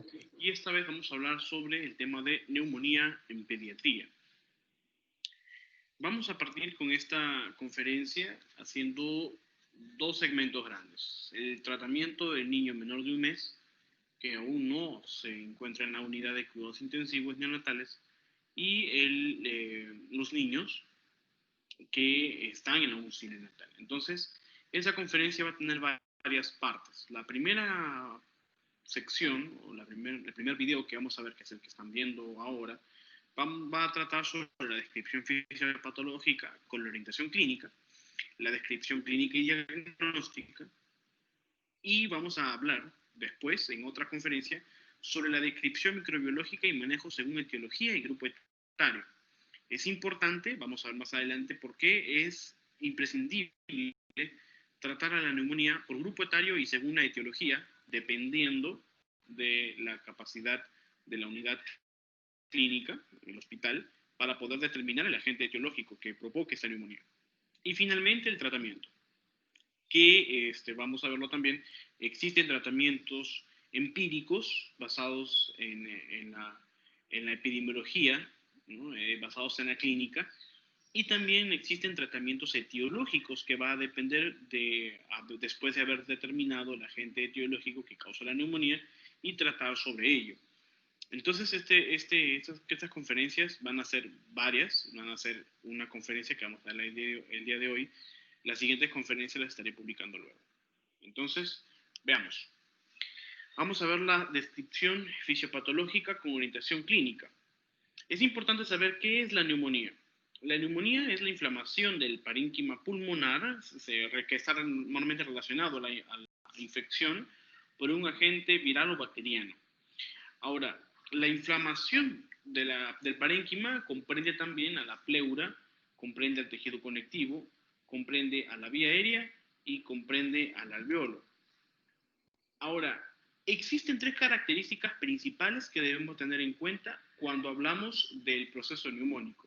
¿Por qué? Porque no solamente vamos a limitar el concepto de neumonía a la inflamación del parénquima pulmonar relacionado con un agente viral o bacteriano, cuya infección puede provocar esta inflamación, sino que además de la reacción inflamatoria existe engrosamiento de paredes y el exudado, que son las características que van a desencadenar las manifestaciones clínicas en el recién nacido o en el niño mayor de un mes, en el niño de 5 años o en el niño mayor de 5 años. Esta reacción inflamatoria se va a producir precisamente por la infección, ¿no? Por la colonización del microorganismo y la reacción del sistema inmunitario para poder defender el organismo. De tal manera que se van a sintetizar agentes proinflamatorios, ¿no? Como las interleuquinas, que van a sintetizar, van a sintetizar sustancias como la histamina, ¿no? que van a provocar reacciones inflamatorias, y esta reacción inflamatoria a su vez va a provocar engrosamiento de paredes. Como pueden ver en la imagen, el alveolo tiene alveolos adyacentes, ¿no? Es decir, existe en el pulmón alveolos adyacentes y no comparten la pared. Cuando hay engrosamiento de la pared de un alveolo y también hay del siguiente, o decir del adyacente, hay el engrosamiento de la pared medial, va a provocar una dificultad en el estiramiento de estos alvéolos, ¿no? Lo que se conoce como signo del alvéolo adyacente. El exudado es propio de la reacción inflamatoria, ¿no? Cuando existe una defensa del sistema de complemento, por ejemplo, en el recién nacido, o cuando existe una defensa a través de las inmunoglobulinas, van a sintetizarse sustancias proinflamatorias a través de las interleuquinas o de las citocinas, que van a provocar inflamación y a su vez liberación de sustancias a través del intersticio, que en este caso se encuentran dentro de las primero en la circulación, en este caso la circulación alveolo-capilar. En este caso el sistema inmunitario atraviesa esa pared y se va a acumular en el espacio en donde se encuentra colonizado el organismo, en este caso el contenido alveolar, ¿no? La pared interna de los alvéolos, la luz de los alvéolos. Ahora, cuando hay la reacción inflamatoria y hay la liberación de sustancia, en este caso como líquido, y no solamente líquido, sino también los restos de los neutrófilos, que son los primeros polimorfonucleares o fagocitos que van a hallarse dentro de estos problemas de reacciones inmunitarias provocados por la infección o por la colonización de bacterias, ya sean o gérmenes, que sean bacterias o virus, van a encontrarse también el resto de los demás glóbulos blancos, ¿no? Entonces, esta acumulación se conoce como exudado, como lo pueden ver acá. Y este exudado se va a acumular tanto dentro de las paredes, como lo vamos a ver más adelante, como dentro de la luz, ¿no? Porque atraviesa la pared, se filtra y ocupa el espacio. El problema con la neumonía, como lo vamos a ver más adelante, dentro de las manifestaciones clínicas, es de que el exudado, es decir, el líquido que contiene restos de los glóbulos blancos, como los neutrófilos, los macrófagos, y además el líquido propio, ¿no? que traspasa la pared y se va a acumular en la luz del alvéolo, este líquido, este exudado, va a ocupar el espacio aéreo, es decir, se van a reducir el espacio aéreo que se da en cada respiración, en cada inspiración y expiración. Es decir, se va a reducir el volumen inspiratorio y se va a reducir el espacio muerto, ¿no? ¿Por qué? Porque hay menos espacio que queda dentro de aire dentro del alvéolo. Lo que va a ocurrir es la disminución del volumen corriente, ¿no? El volumen corriente es el volumen inspirado y expirado, ¿no? En cada respiración, en cada movimiento respiratorio. El volumen corriente disminuye. ¿Por qué? Porque se ocupa el espacio de aire que normalmente ocurría en el alvéolo. Esto ya no se va a dar porque el alvéolo está ocupado de líquido. Y lo que tiene que hacer el niño es aumentar la respiración y hacerla más superficial, porque no se puede extender. ¿Por qué? Porque el alvéolo está engrosado, el alvéolo es menos elástico, es más resistente al estiramiento y por ende el niño no puede respirar de manera profunda, lo que va a ocasionar que el niño respire de manera superficial y cada vez más rápido, lo que se conoce como taquipnea. El problema es que cuando esta inflamación va ascendiendo, porque normalmente se encuentra en la vía respiratoria baja, como los bronquios, bronquiolos y alvéolos, cuando esta infección va ascendiendo, va también colonizando las vías aéreas cada vez más superiores y va a provocar en el niño cierta dificultad respiratoria, lo cual es un signo de agravio en el niño. El niño va mucho más si es menor. El niño si es menor, cuanto menor sea, más riesgo de dificultad respiratoria y por ende más riesgo de compromiso del sistema nervioso o del estado de conciencia o del estado general va a tener. Mientras menor sea el niño, mayor es el riesgo. Cuando el niño tiene menos defensas o es más propenso a poder ser colonizado o infectado por esos agentes y van a ir colonizando, en este caso, el espacio aéreo, el niño puede tener el riesgo de dificultad respiratoria que se va a evidenciar, por ejemplo, como el aneteo nasal, con el quejido inspiratorio, con el tiraje intercostal, ¿no? Y además con la desaturación de oxígeno, es decir, con la hipoxemia. Estos signos de dificultad respiratoria es un signo de peligro en el niño, que quiere decir de que la colonización es cada vez más grande, los espacios aéreos de los alvéolos cada vez son más reducidos y además hay en el alvéolo cierta resistencia a la respiración, ¿no? Entonces, dentro de los signos clínicos que vamos a encontrar dentro de la patología son la fiebre, que ocurre principalmente en niños mayores de 3 meses, ya que en los recién nacidos es más difícil encontrar fiebre, porque los niños con infección tienden a la hipotermia. La sintomatología respiratoria, que sí es uno de los principales indicadores, especialmente lo que mencionamos hace un momento, la taquipnea, ¿no? Y posiblemente la dificultad respiratoria. Pero la taquipnea, ¿no? Es decir, el aumento de la frecuencia respiratoria por, en este caso, la disminución de volumen corriente o de disminución de volumen al final de la expiración, ¿no? El niño inspira, no puede llenar los alvéolos y al expirar el aire que queda es más reducido. Se reduce el espacio muerto y el niño tiende a tener dificultad respiratoria. Y aún así acumulando CO2 en los alvéolos. Es por eso que se va a desencadenar algunos problemas posteriores cuando este cuadro de neumonía no se soluciona. Entonces, la sintomatología respiratoria principalmente se va a basar en la taquipnea, ¿no? En la taquipnea y en la desaturación de oxígeno. Ahora, si el niño está desaturando, entonces es un grave problema. Pero principalmente si el niño tiene taquipnea más fiebre y además está dentro de grupos de riesgo, entonces es un niño candidato a poder tener neumonía.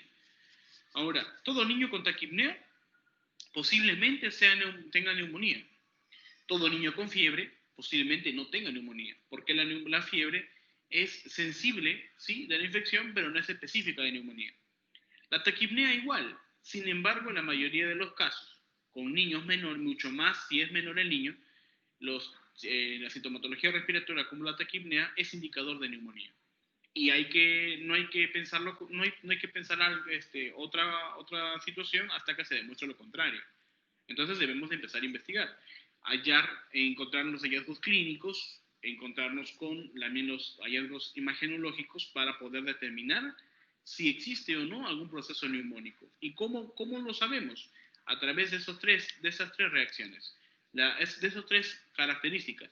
La reacción inflamatoria, existe engrosamiento de paredes y además existe exudado, que en este caso se conoce como infiltrado pulmonar. Es decir, el líquido del exudado ingresa hacia dentro de las paredes o de la luz de los alvéolos y ocupa ese espacio aéreo. Además también de los intersticios, es decir, dentro de las paredes, puede estar acumulándose líquido y engrosar las paredes, ¿no? Lo cual dificultaría más la respiración porque ofrece mayor resistencia a la luz o el estiramiento de este tejido conectivo. Bien, entonces estas tres premisas son las principales características que debemos hallar como signos clínicos en un niño con neumonía. Los niños menores, como los recién nacidos, la fiebre no es específica.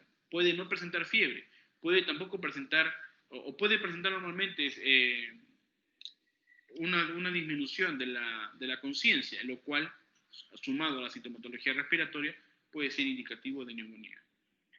Respecto a la patogenia, vamos a encontrar 4 tipos de neumonía, es decir, 4 formas de presentación de la neumonía. La neumonía lobar, ¿no? Como vemos aquí, vamos a darlo aquí, la bronconeumonía, y vamos a verlo más adelante. Bien. Según el tipo de afectación y respuesta de parénquima, según el tipo de afectación puede ser lobar. La neumonía lobar, una de las principales características es de que existe una congestión del alvéolo y esta congestión está lleno de un fluido fibrinoso, está lleno de neutrófilos y lleno de bacterias. La colonización de los gérmenes, en este caso de bacterias, que van a determinar un tipo de neumonía lobar, va a provocar el exudado, ¿no? Entonces, el exudado o el infiltrado pulmonar va a contener bacterias, va a contener a los neutrófilos, que son los principales polimorfonucleares y fagocitos que van a atacar o defender ante la infección por bacterias, en este caso bacterias, y además de un fluido fibrinoso, ¿no? Este fluido es producto de la pared, ¿no? Es producto de la infección de la pared, hay reactividad de la pared alveolar, por ejemplo, y va a haber fluido, ¿no? Este proceso de congestión ocurre dentro de las primeras 24 horas de infección. ¿Bien?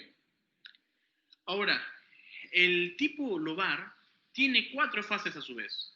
La primera, que es la congestión, la segunda, conocida como red hepatization, que es conocido como el pulmón tipo hígado rojo, en donde el pulmón se enrojece y su consistencia se asemeja al hígado, ¿no? Como pueden ver acá en la imagen, en un corte histológico. Esta característica, consecuente a la congestión dentro de una neumonía lobar, se caracteriza, valga la redundancia, porque el alveolo está lleno de exudado inflamatorio, ya no solamente fluido, sino un exudado inflamatorio, que es consecuencia de la infección. Existe también un mayor número de neutrófilos, ¿no? Porque la infección continúa, ¿no? Hay también un aumento de los glóbulos rojos por estasis, la estasis pulmonar, la estasis de la circulación alveolo capilar. Entonces, cuando disminuye la circulación por esa zona, producto de la inflamación, producto del exudado, producto del aumento de la presión en esa zona, aumenta el número de glóbulos rojos, lo cual da la característica de color rojo al pulmón.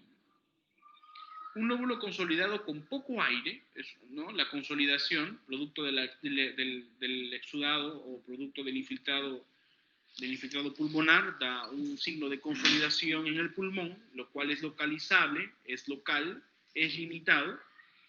Y ese lóbulo consolidado, es decir, ese lóbulo ocupado por líquido, o por, ¿no? En este caso, exudado, tiene poco aire. La pleura está engrosada por la misma infección y existe un roce pleural que es audible, ¿no? El roce pleural se da cuando el niño inspira o expira, ¿no? Especialmente cuando expira.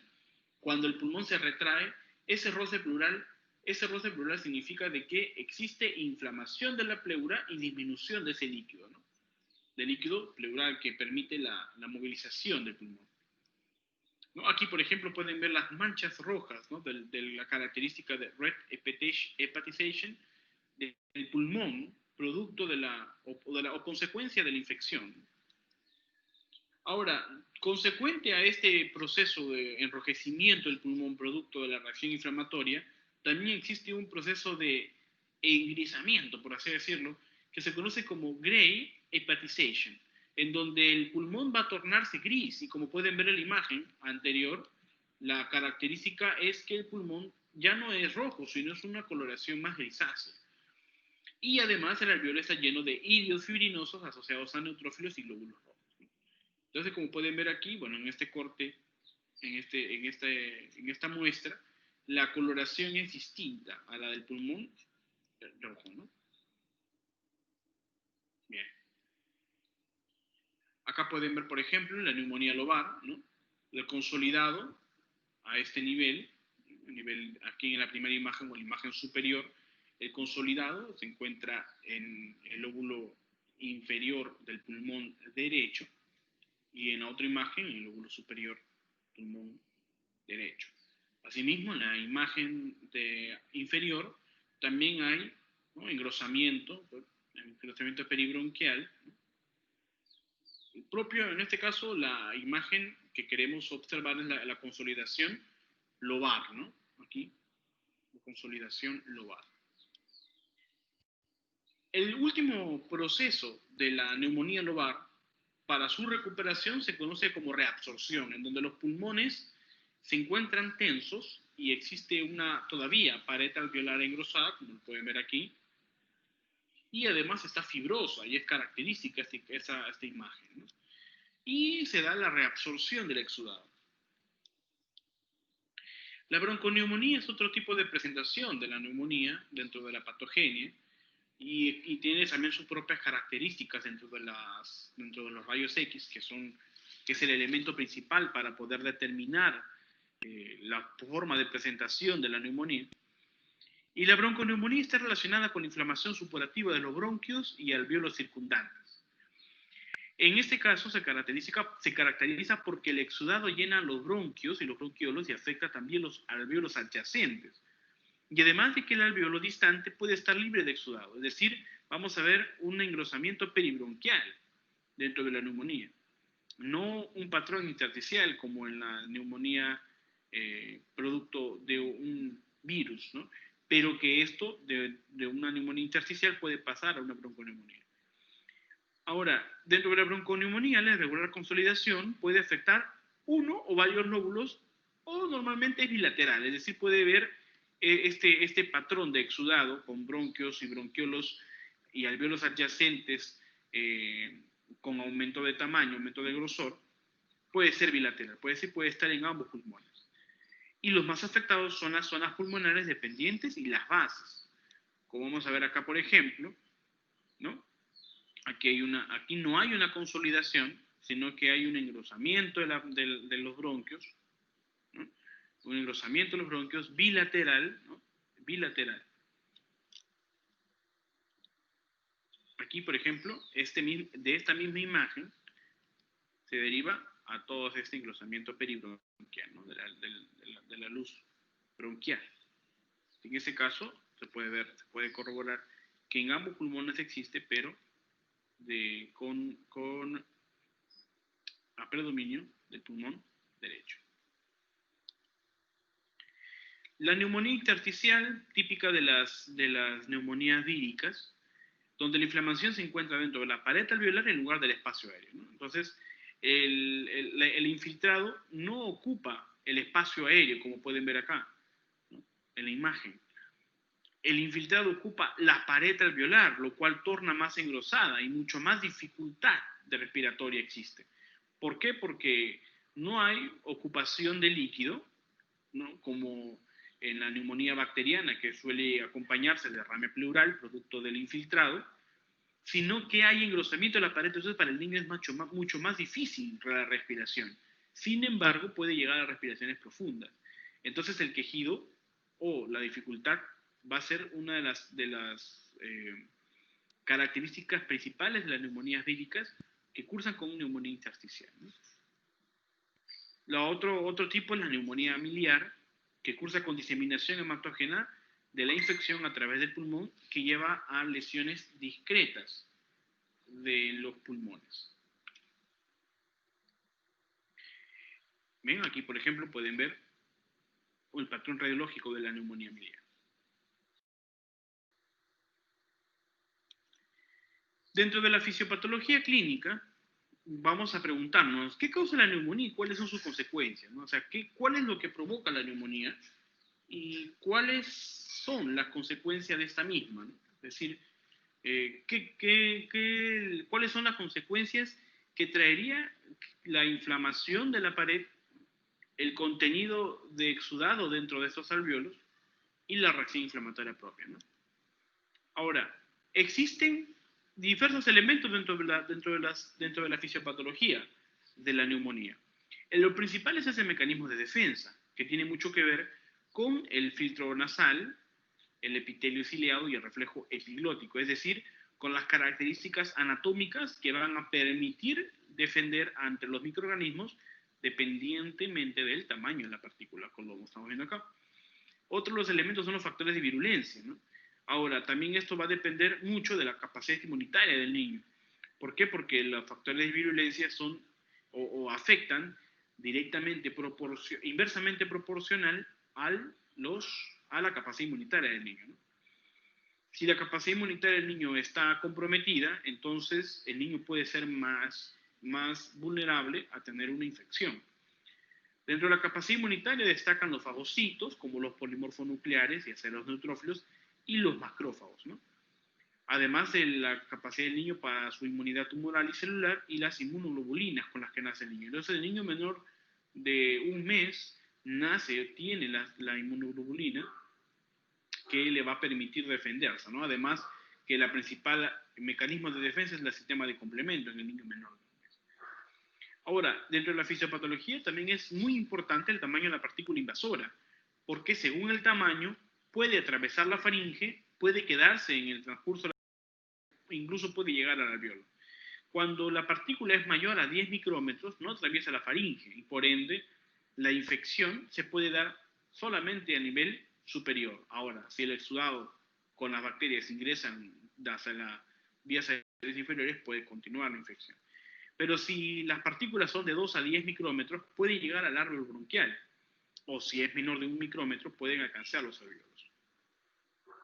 Ahora, esta es una de las descripciones fisiopatológicas que más, creo yo, es más ordenada, en el sentido de que nos permite conocer cuáles son los ejes de tratamiento de la neumonía, y cómo será al final en otras conferencias. Recuerden que el patógeno, ya sea virus o ya sea bacteria, es inhalado o ingerido, ¿no? Ese es el mecanismo de ingreso o de acceso del patógeno al organismo, ¿no? Que es el huésped. Luego se da la colonización de la nasofaringe primero, según el tamaño de la partícula, poder entonces faringe, bronquio, bronquiolos, alveolos.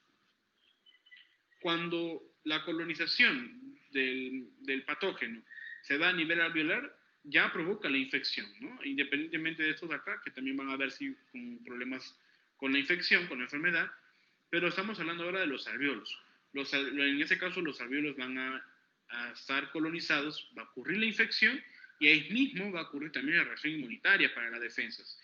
Citando aquí a las citoquinas proinflamatorias, como por ejemplo la interleuquina 1, la interleuquina 6 o el factor de necrosis tumoral alfa, la citotoxicidad y la fagocitosis. Estas citoquinas van a dar como consecuencia la formación de exudado, la inflamación y el estasis, ¿no? Ahora, todo este proceso es la duración de la enfermedad.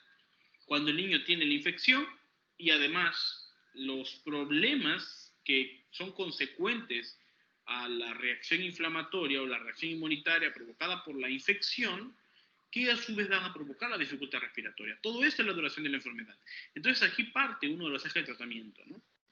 La reacción inflamatoria, ¿no? La reacción inflamatoria que se resuelve atendiendo la infección, ¿no? Atendiendo la infección, y además los síntomas propios de la infección, que son la fiebre, el dolor, la tos, ¿no? Si ocurriera tos en niños mayores, por ejemplo, etcétera, ¿no?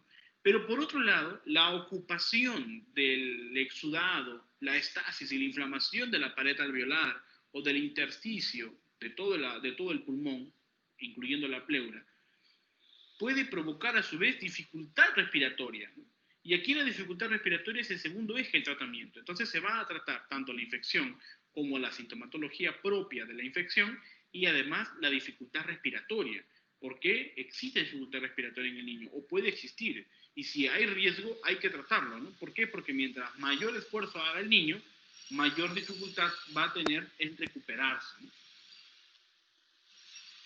Ahora, dentro de la etiología, es importante conocer. Aquí yo presento un cuadro que me gustó mucho de la Academia Americana de Pediatría, ¿no? Que hace cortes de edad, ¿no? De los 2 meses y menores, de 2 a 12 meses, de 1 a 4 años, de 5 a 12 años y mayores de 12 años. Entonces, los agentes etiológicos de la neumonía son, por ejemplo, destaca los Streptococcus del grupo B, ¿no? O el Streptococcus beta hemolítico, el neumococo, los Staphylococcus aureus y la Listeria monocitógenes. Muy pocas veces elementos virales dentro de esta edad, ¿no? Sin embargo, a partir de los 2 hasta los 12 meses ya puede el niño estar más vulnerable a poder ser infectado por algún virus del ambiente que pueda provocar alguna enfermedad que subyace a la neumonía. Principalmente el neumococo o el virus incisional respiratorio, que es el principal agente viral involucrado dentro de la enfermedad neumónica, ¿no? Que provoca en su mayoría bronconeumonía y que progresa a neumonía, ¿no? O que el virus incisional respiratorio empieza con la bronquiolitis, bronconeumonía y neumonía. El virus para influenza, el virus de la influenza también, adenovirus, el metamnovirus humano, la clamidia trachomatis y la bordetella pertussis son los elementos principales dentro de esto. Y tienen aquí también los diferentes elementos o gérmenes que puedan provocar neumonía según la edad. Otro de los cuadros de la Asociación Española de Pediatría, que también me gusta mucho y que comparto aquí, porque se asemeja a nuestra realidad, tanto la realidad americana como la realidad europea, en este caso desde España, ¿no? Hacen también ese corte de edad. Me interesa mucho que vean esto, ¿no? Los cortes de edad de los neonatos, lactantes de 1 a 3 meses, menores de 5 años y niños mayores. Normalmente, según las normas clínicas de atención para los niños, los cortes de edad ese es el cuadro más adecuado. Y también destacan las mismas bacterias que la Academia Americana de Pediatría menciona, ¿no? Teniendo en cuenta que los lactantes de 1 a 3 meses, así como los niños de 12 a 12 meses, son más vulnerables a poder ser contagiados por virus respiratorios, como el virus respiratorio sincitial, que provoca en su mayoría la bronquiolitis, ¿no? Ahora, respecto a los aspectos relevantes más importantes dentro de la etiología, tenemos que tener en cuenta de que la neumonía varía por la edad del niño, ¿no? La estacionalidad y las enfermedades de base. Definitivamente, la forma de presentación o de la enfermedad de la neumonía en el niño es distinta por su edad, además por la respuesta del niño a la enfermedad y al tratamiento, la estacionalidad también, porque en algunos países o en algunos lugares con climas tropicales suele haber en la mayor parte del año infecciones de neumonía por virus, lo cual es menos agresivo que las neumonías por bacterias. Y las enfermedades de base, ¿no? Los niños que mayor riesgo tienen son los niños inmunocomprometidos y los niños con enfermedades cardiopulmonares. Otra de las características importantes es de que entre el 15 y el 35% de los casos suele ser una coinfección. Es decir, puede haber una infección tanto de una bacteria como de un virus, ¿no? Y normalmente suele asociarse el neumococo con el virus sincitial respiratorio o el Haemophilus influenzae. El diagnóstico etiológico es muy complicado. Los virus son responsables del 14 al 62% de los casos, siendo el virus sincitial respiratorio el principal agente, ¿no? El diagnóstico etiológico es muy complicado, como lo menciono. El Streptococcus pneumoniae es el principal agente bacteriano. Dentro de los grupos de bacterias, ese es el principal. Y el micoplasma y la clamidofila son los principales agentes etiológicos atípicos de la neumonía, ¿no? Bien, ahora vamos a revisar esto dentro de la anatomía patológica. Ya vimos la patogenia, ahora vamos a ver la anatomía patológica. Existen entonces dos tipos de neumonías: la neumonía vírica y la neumonía bacteriana. Como lo vamos a ver dentro de las manifestaciones y dentro de los patrones radiológicos. Las neumonías víricas se caracterizan por la presencia de neutrófilos que infiltran la vía aérea y linfocitos que filtran el parénquima pulmonar e el intersticio. Es decir, va a haber un patrón, como lo pueden ver acá, un patrón intersticial, ¿no? Un patrón intersticial. Puede haber un patrón iliar o pariliar, pero sobre todo intersticial, ¿no? No hay un patrón de consolidación, no van a haber exudado de tal manera, ¿no? en la silueta, no va a haber silueta, sino que va a haber como pueden ver, una imagen más concreta de los bronquios, porque en este caso el exudado ocupa la pared, ocupa el intersticio, no ocupa en sí el alveolo, ¿no? Por ejemplo, aquí pueden ver un patrón intersticial correspondiente a un paciente con neumonía vírica por infección de sarampión, ¿no? Aquí, por ejemplo, dicen una proyección frontal muestra una hiperinflación con marcado aumento de las tramas broncovasculares, de aquí, que salen del ilirio y de áreas de telectasias en ambas bases, ¿no? Vamos a ver áreas de telectasias en áreas bases, ¿no? Muy bien. Aquí, por ejemplo, también pueden ver un patrón pariliar, ¿no? Un engrosamiento también de los bronquios, ¿no? Típico de neumonía viral, ¿no? Afectación y engrosamiento del parénquima, sobre todo. Aquí, por ejemplo, una radiografía de tórax con patrón intersticial correspondiente a un paciente con neumonía vírica, que lo vimos hace un momento, ¿no? Aquí, una coinfección, ¿no? De la influenza tipo A con infección bacteriana secundaria, ¿no? Por ahí haber una coinfección, hay un patrón de consolidación. Y bien. Ahora, hay neumonías bacterianas, así como hay neumonías víricas, hay neumonías bacterianas. Eso va a depender mucho del agente etiológico. Ahora, dentro de las neumonías bacterianas también hay diferentes tipos de neumonías, y acá hay neumonías neumocócicas, neumonías estafilocócicas y neumonías atípicas. Las neumonías neumocócicas, por ejemplo, se caracterizan por tener una consolidación de un segmento o lóbulo pulmonar. No suelen ser bilaterales, o puede haber consolidación bilateral, pero en su mayoría no lo hay. Aquí, por ejemplo, van a haber afectación peribronquial y afectación con consolidación de un lóbulo, ¿no? Es un patrón alveolar. Dice acá, patrón alveolar con consolidación del lóbulo inferior izquierdo, ¿no? Ahora, también hay consolidación en neumonía neumocócica. Por ejemplo, acá en la imagen dice una proyección frontal, simple radiografía de tórax que muestra una consolidación del lóbulo superior derecho, ¿no? Por Streptococcus pneumoniae. Dentro de la neumonía bacteriana también existe afectación primaria de la vía aérea y del intersticio adyacente, ¿no?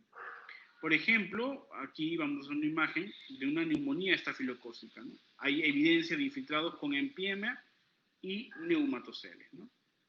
Como pueden ver aquí en la imagen, hay consolidación, hay afectación primaria de la vía aérea y del intersticio adyacente que, bueno, aquí vamos a ver una imagen también después de bronconeumonía, cuál es la característica principal en ese tipo de problemas, ¿no?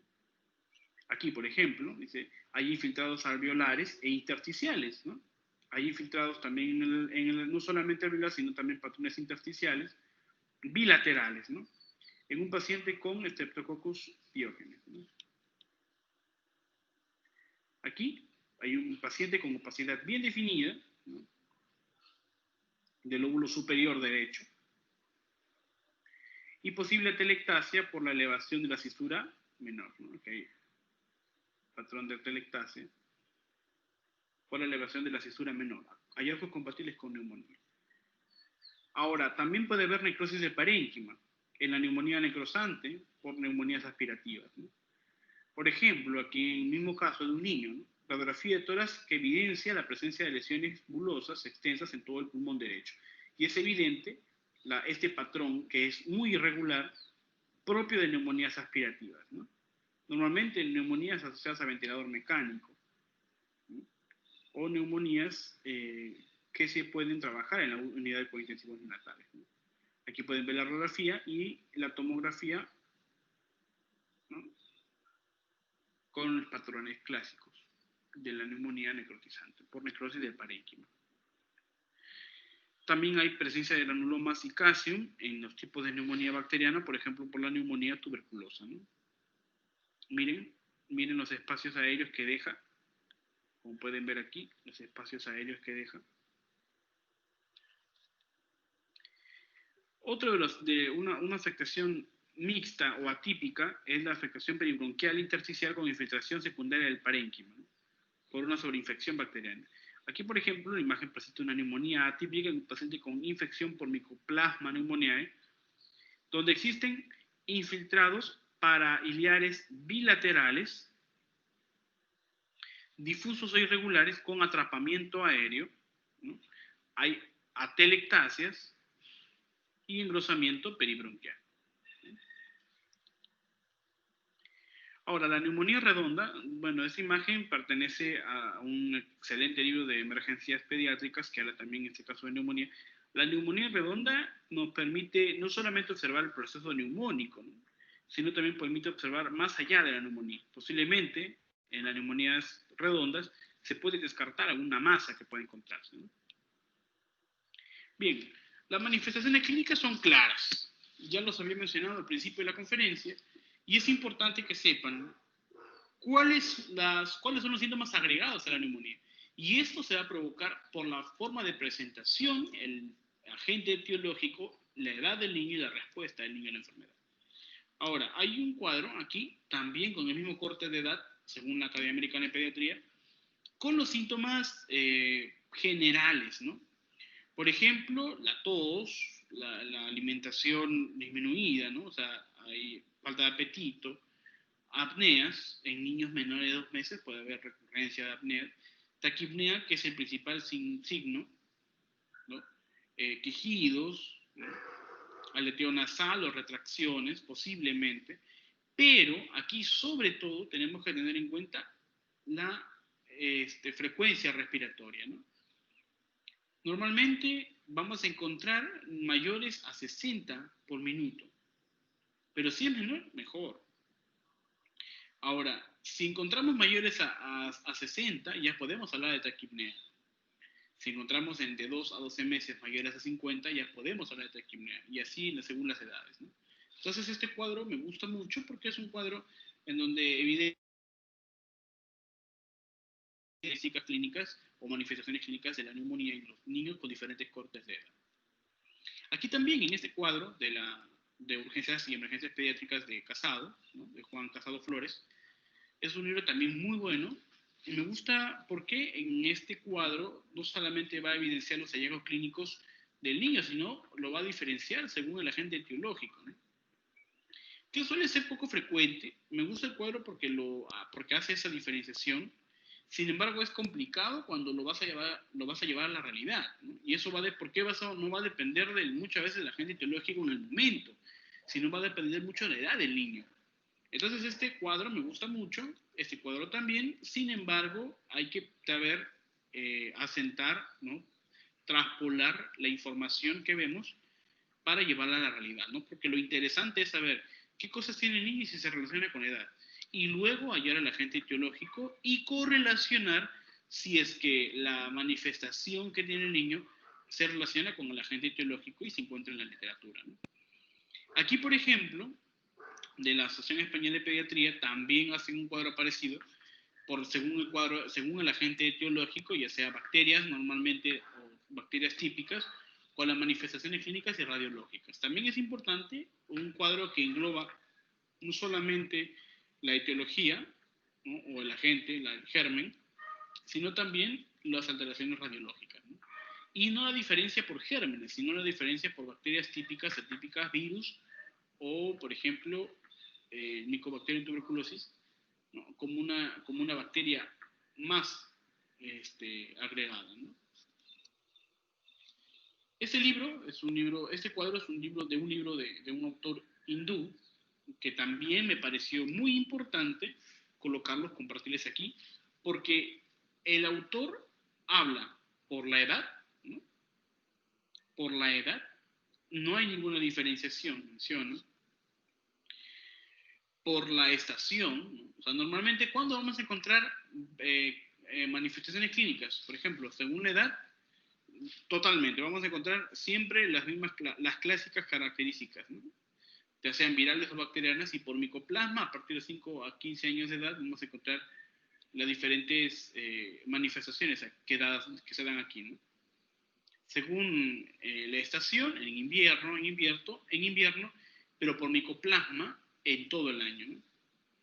Ahora, la forma de presentación puede ser de manera abrupta, cuando es bacteriana, o puede ser variable, puede ser inconstante, puede ser muy poco insidiosa, es decir, va a evolucionar lento, o puede ser insidiosa en el micoplasma, ¿no? Puede darse en cualquier momento. La fiebre alta en las bacterias, variable, pueden encontrarse fiebre alta en las infecciones virales, o de bajo grado en las infecciones por micoplasma, ¿no? Pero la taquipnea, miren, este cuadro me gusta mucho, porque, por ejemplo, en la taquipnea, en las neumonías bacterianas, es común encontrar taquipnea. Común encontrar taquipnea también en las neumonías virales, pero las neumonías por micoplasma, según este autor, son poco comunes, ¿no? Entonces la taquipnea es un signo no clave de la neumonía por micoplasma, según este autor, ¿no? Muy bien. Ahora, dentro de los signos, ya saben, la fiebre, ¿no? La fiebre, que es más común si es que es mayor de 39 grados y está asociado a otros síntomas que están asociados a la estacionalidad, entonces hay que pensar en neumonía. Es decir, si tiene fiebre, pero no tiene otros síntomas, y además hay estación de invierno, y tengo otros casos, ya he tenido otros casos en el servicio de neumonía, voy a pensar en neumonía, hasta demostrar lo contrario. Y eso va a depender mucho de las manifestaciones clínicas no asociadas a la sintomatología respiratoria, por ejemplo. Ahora, la fiebre puede estar presente en lactantes menores o infecciones por clamidia trachomatis, urea plasma o de la pertussis, ¿no? La taquipnea, aquí un elemento muy importante, ¿no? Y lo coloqué aquí este cuadro porque también me pareció muy importante que recuerden siempre cuándo diagnosticar o cuándo descartar el signo como taquipnea según la OMS, según los criterios aceptados en todo el mundo. Y esto va a partir según la edad del niño. Ahora, existen ciertos aspectos relevantes que debemos de conocer en el momento de la manifestación clínica. Por ejemplo, existen hallazgos localizados en la exploración física, como los extractores inspiratorios, como la disminución del murmullo vesicular o del sonido pulmonar, y también el hallazgo de matidez a la percusión. En la neumonía del recién nacido existe dificultad para reconocer el diagnóstico por la ausencia de tos, en muchas veces la ausencia de fiebre, los episodios de apnea, que nos pueden llevar a pensar en otra cosa, o que nos pueden mandar directamente al niño a la ventilación mecánica, el aumento de la respiración, o sea, la taquipnea, y la cianosis, ¿no? Que evidencia una falta progresiva de aire y las características tóxicas de sepsis. Ahora, por ejemplo, durante el examen ya mencionamos que se puede hallar la matidez, la disminución del murmullo vesicular, y en los focos de consolidación de mayor tamaño suelen hallarse el soplo turbario, la broncofonía o la pectirología áfona, ¿no? Ahora, aquí es muy importante también, dentro de las manifestaciones clínicas, determinar los signos de compromiso del estado general. Si un niño al cual se está descartando neumonía tiene comprometido el estado general, es decir, tiene comprometido el nivel de conciencia, es un mal pronóstico. Hay que tratar de abordar de manera inmediata a ese niño, ¿no? El compromiso del estado general es un mal pronóstico de la neumonía. Y también la sepsis, ¿no? En los niños menores que tienen mayor riesgo de poder tener o poder llegar a un cuadro séptico producto de la neumonía. Ahora, dentro del diagnóstico clínico, también vamos a tener en cuenta la historia clínica propiamente dicha. Eso es un cuadro que ordené para que sepan qué cosas vamos a... Tania, por favor, deja de compartir ya para cerrar, porque algunos tienen clase ahorita, creo. Por favor. Gracias, muy amables. Bueno, espero que hayan estado escuchando. Creo que es una ponencia muy buena. Está ya ahí en el material. Creo que la podemos comentar cualquier cosa comparando con la guía de práctica clínica, y pues la pueden revisar otras veces. Neumonía es un cuadro que lo vemos todavía muy frecuente, causa morbilidad y causas de hospitalización frecuente, más en esta época del año. Los niños ya vimos discutiendo algunas cosas, que los cuadros se pueden complicar de vía respiratoria superior e inferior. Lo van a ver en la clínica. Es algo que debemos conocer bien, y rescataría nada más algo que ya habíamos comentado hace algún tiempo. Los niños con neumonía tienen polipnea. La polipnea es el dato número 1 del riesgo de neumonía. Y si yo tengo fiebre, controlo la temperatura y sigue la polipnea y tengo vía respiratoria la infección, la afectación, es neumonía hasta no demostrar lo contrario, excepto en el neonato, que ya lo vimos ahorita en las ideas. Creo que haber visto la fisiopatología también descrita como está en esta conferencia nos permite tener una idea muy clara de la película, cómo se ve, ¿no? Esta es una conferencia de la Sociedad de Neumología Pediátrica Latinoamericana. Entonces, es un buen nivel, es una película, un video reciente, y creo que esto pues, son de las cosas que nos pueden allegar un recurso práctico para el curso. Entonces, bien, mañana cerramos con un comentario de esto. Termínenla de ver, véanla otra vez. Se lo recomiendo, chequen la guía de práctica clínica, léanla viendo un poquito el video para poderlo, porque este es un tema toral para poder decir que el curso de pediatría vale la pena haberlo pasado. Entonces, nos vemos mañana. Muchísimas gracias. Buena tarde. Sí, Dominique, ya puedes ir a descansar. Hasta mañana, descansen. Hasta mañana, doctor. Gracias. Gracias, doctor. Hasta mañana. Buenas tardes.